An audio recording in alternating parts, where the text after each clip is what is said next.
Hello everyone, this is Pico Entertainment and we are back again, and here we have a welcome return to our reviews of classic animes, and this edition we will focus on for what might be the greatest anime of all time, and that is Fist of the North Star. Released on the 8th of March 1986, it is based on the classic manga series created by Buruson and Tetsuhara, which had a hugely successful run from 1983 to 1988, and so many anime fans worldwide consider Fist of the North Star to be one of the greatest, most iconic and most outstanding anime and mangas of all time. It was directed by Toyo Ishida, who also directed Vampire Hunter D, which was released in 1985, and you can also check out that review within the playlist within this channel as well. So the story of Fist of the North Star is that we are set in a post-apocalyptic Earth following the events of World War III. The world has become a barren wasteland full of savage biker gangs and tribes who violently prey and assault the innocent. There are certain beings who have certain powers and abilities in the form of deadly martial arts. The most notable of these is the Hokuto Shinken, which harbours a deadly ability to kill your opponent by striking vital pressure points which cause their bodies literally to explode, lethal damage to vital organs. The main protagonist here is Ken, who from a set of brothers has been anointed the natural successor to control the martial arts of Hokuto Shinken, and many people across the land prophesied the natural successor of this art as the Fist of the North Star. Over the course of the story, we see Ken take on numerous villains and antagonists, all of whom want to assume complete domain and power across the land. As Ken continues to develop his power, he defines his purpose as the world's saviour by protecting the innocent, while fueled by his quest to reunite with his long-lost love, Julia. So what's great about Fist of the North Star? What is it that makes it for many fans such an iconic masterpiece? Well, I've noted many times in previous reviews of classic anime that what distinguishes it most from standard animation and a lot of modern anime that we see today is the overall storytelling and depth of characterization, and Fist of the North Star excels in this. And we truly have an epic story which is full of purpose, figure, that is so powerful and compelling to watch. There's a real vivid energy about the plot and the dynamics between the narrative. It's got that real bold, impressionistic nature and aura about it, and it really does pull you to the screen. There's a massive cinematic sweep where we see multiple shots of dystopian landscapes as we focus on each of characters as they exhibit their various powers and abilities. It really is an intense and powerful and compelling storyline. The story really has a huge muscular pace and momentum as it reaches towards its thunderous climax. All the characters are great throughout the story. We of course have the lead character Ken, who is that typical physically strong character, typically full of virtue and nobility, and we get a great arc within the lead character because we see him falling and having to really build his way up and make a connection within certain characters throughout the story. We have Ray, who is the supporting antagonist, who is fueled by his own quest to find his sister Ailey, who we see has been tortured by the horrors of the outside world, and Ray has to continue to try and bring her back as she continually wants to hide away from the various visions and the sights as what she's seen. We have Bat and Lin, who are really the child characters struggling to survive also within this landscape. We pay particularly attention to Lin, who really is the symbol and hope and youth for the future. Despite not having any powers, the film very much centres on Lin as a key pivotal figure throughout the story, emphasising very much her bond and connection with Ken. We have Julia, who is the main female love interest of the story. She's prominent at the start of the movie before disappearing for a while and not returning again until the halfway point, but overall she's a good point of motivation for Ken, and the connection between the two is very convincing. But what really drives the story for me are the antagonists, and this movie has three terrific villains, all with fully formed motivations and origins. We start off with Shin, who previously was a close friend of Ken and is the anointed Fist of the South Star. He rules over one of the few places which is prosperous and habitable enough for people to live in.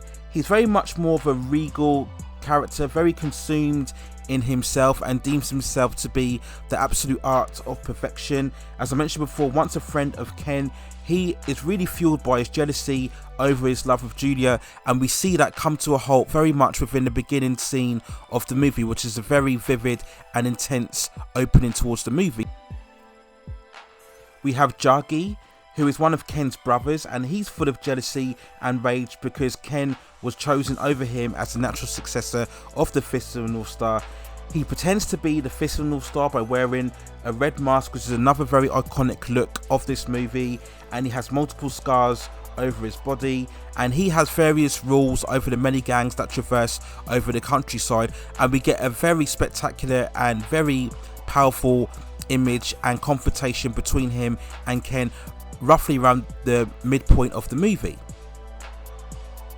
We also have Rao, who overall is the most powerful warrior of the story. He too feels that he should be the true Fist of the North Star. Full of imposing strength and ambition, Rao strives to claim the true dominion over the land, and he believes he has the destiny to do so. But in order to do this, he thinks he has to destroy Ken, and he sees Ken as the most powerful threat to his potential dominance over the land. And once again, he's another very bold, intimidating, strong character, and we see a lot about his own origins and motivations very early on throughout the movie. He goes away for a while, but then he comes back as the movie hits its climax as well. So a very stunning antagonist. All three are brilliantly written, very distinctive in terms of their look, their ability, how they can all match and sometimes be superior to Ken in terms of physical fighting ability.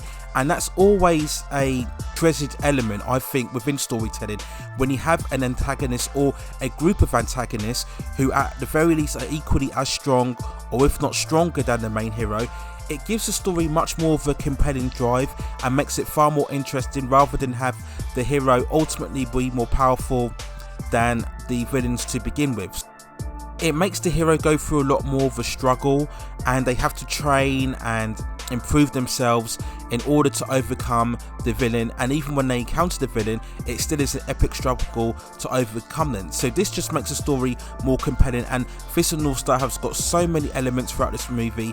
It really is powerful and great to watch. So of course, what Fist of the North Star is most notorious for, and what a lot of fans have identified with it over the years is of course its violence and action scenes. And yes, in a narrative of deadly martial arts and post-apocalyptic setting, you are going to get bucket loads of action and bucket loads of violence. And yes, this is an anime that is famous at its most hyper-violent scenes. So many scenes where we see decapitations of heads and limbs and bodies and organs exploding over one another. There's a really highly stylized comic book strip violence to the tone of the violence, but it still looks realistic enough to really pull you in as a viewer. I wouldn't say it's overly cheap.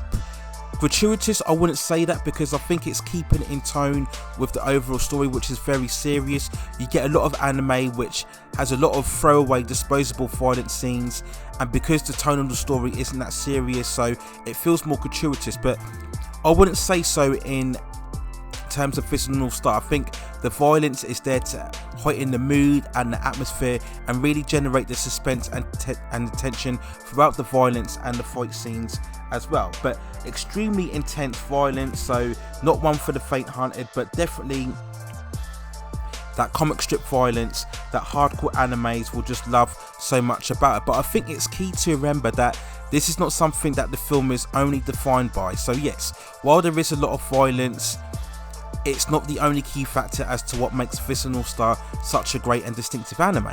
As I mentioned before about the stylized action, it was really one of those first animes, for me especially, and I think for a lot of anime fans, that introduced that concept of seeing action characters exhibiting energy projectiles and power auras, attacks charging up. We get so many vivid scenes where we see characters really charging up their powers, and we see the effects that it has on all the land and environments around them. We see many cases where we see hurricanes and typhoons surrounding the energy that's being emitted from the character. You have to remember, at the time that this came up, before Dragon Ball Z had really made its mark as an influential anime, really introducing that sense of power scale fighting to the mainstream Western genre. The action fight scenes are amazing, such a dynamic visualization of punches, techniques, and it just makes the movie so exciting. I also love the musical score, which is that really bold, gravitas tone about it, adds to the epic cinematic experience. In particular, I love so much the incredible song Heart of Madness by, I believe, the Kodomo band. This song comes in 2/3 of the way through the movie, and it's just great, really just ramping up the atmosphere and tension that we come to that climactic moment. So I love the musical score as well throughout this movie. And as I mentioned before, there are so many iconic scenes throughout this movie. You can really count so many times that anime fans love about this film. You have the first time that Ken emerges when he's in his cloak and he walks through buildings and he encounters the biker gang when he's in his bearded outfit as well, such iconic for the fans. You have Rao when he's crushing together the two statues near the beginning of the movie. You have when Ken unleashes the full power of the fist for the first time, very iconic. Of course, you have the iconic line that everybody quotes when they talk about Fist of the North Star, when Ken says, "You're already dead." So many iconic scenes, so many iconic lines. For me, I believe it's one of the greatest animes of all time. So some may have criticised the age animation, which may look dated when compared to modern anime, but as I said before, the animation, which is I think more physically well drawn and more detailed, more vivid, isn't the influence, it isn't devalued really. What happens or what matters the most is the storyline. That's what's most important. So if you want to compare it to modern anime, but I really think it's an insubstantial comparison. I suppose the most criticism you could level at this movie is that it isn't perhaps the most original, because of course you can see it's clearly influenced, heavily so, by Mad Max 2 The Road Warrior. Everything from the setting to the design of certain villains. If you look at Jagi in particular, if you actually look at the design of Ken's armor itself, you look at the leather jacket and the bandage wrist, that is clearly all emanated from Mad Max 2. So if that's a criticism you want to throw at it, then that's fair enough. You can also may say that the hyperviolence is maybe over excessive, but no more than what you would normally see in anime. And again, the story triumphs overall. So if you look at even a lot of modern anime, you know, the violence is very stark and very graphic as well. So no different than what you would see in anime overall, particularly by today's standards. So if I had to give an overall score for Fist of the North Star, I would give it a 9.6 out of 10. I truly feel it's one of the most influential, iconic, and perhaps still for me the greatest ever anime that I've seen in my lifetime, and I think many anime fans would agree with that sentiment as well. So overall, Fist of the North Star has very much had a long-lasting legacy within mainstream media. It has had multiple anime series, both in the 80s, which were closer to the manga in terms of adapting the volumes. Later on in 2003, there was a 3-part OVA edition titled New Fist of the North Star, and we've seen multiple computer games within both the NES and the PlayStation. There was also a live action adaptation which was released back in 1995, very poorly animated, your typical very B movie straight to DVD adaptation. So hopefully one day maybe Hollywood studios will try and adapt the movie on a much more bigger and larger scale, and hopefully we can get it to the same similar standard as what we saw for the live action Battle Angel Alita movie. So hopefully within the next couple of years, as we see a shift more in terms of adapting classic animes in live action, we've had the Ghost in the Shell as well, so I'm pretty sure it won't be too long before we see the likes of Fist of the North Star on the big screen. So those are my thoughts and review on Fist of the North Star. Let me know what you think in the comments below. What do you think it compares in terms of the overall pantheon of great anime titles? Do you think it's right up there near the #1, or do you feel there are superior animes both from the past and from the current landscape that we're in that you feel are much more superior in terms of Fist of the North Star? For me, as I've said at the beginning of this video, it still remains for me perhaps the greatest anime of all time. But if you don't agree with my opinion, then let me know in the comments what you feel is the greatest anime of all time. Is it Akira? Is it Ninja Scroll? Is it Ghost in the Shell? Or is it another title particularly from the last couple of years, that you feel stands up in greater comparison to Fist of the North Star. So that's it for now. Let me know what you think in the comments below. Please hit those like and subscribe buttons and help me grow this channel for you in the long run, so I can continue to provide you with high quality content. But that's it for now. Take care of yourselves, stay at safe distances, and I will see you very, very soon.